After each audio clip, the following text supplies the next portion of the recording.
এই যে দেখেন কত বড় একটা মরিচ গাছ না, আম্মু এতটুকু একটা লাগাইছিল, কত বড় হয়েছে।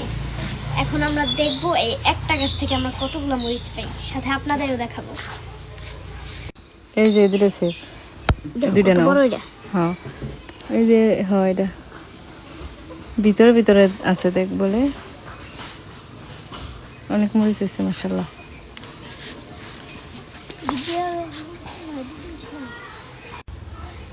দেখি কত দিয়েছে। আল্লাহ রে, তুমি আর ছিলে খাই মুখ কেমন এতগুলা নষ্ট হয়ে যাবো। রাইন দিত রান্না কি এক তরকারিতে কি 1 কেজি দিয়ে থুমনি নাকি? ফ্রিজে রাখলেও বেশি দিন থাকে না।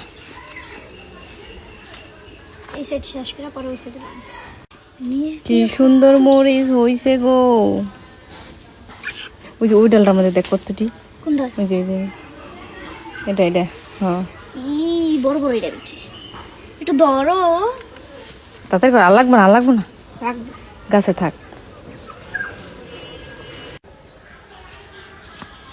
গাইস দেখেন একটা গাছ থেকে এতগুলা মরিচ পেয়েছে, আরো আছে, আর আরো অনেকগুলা গাছ আছে, ওইগুলা থেকে যদি সিঁড়ি একসাথে 2-3 কেজি হয়ে যাবে। এতগুলা সিঁড়ি কি নষ্ট হয়ে যাবে? সিঁড়ি নেই, অনেকগুলো। সুন্দর আছে।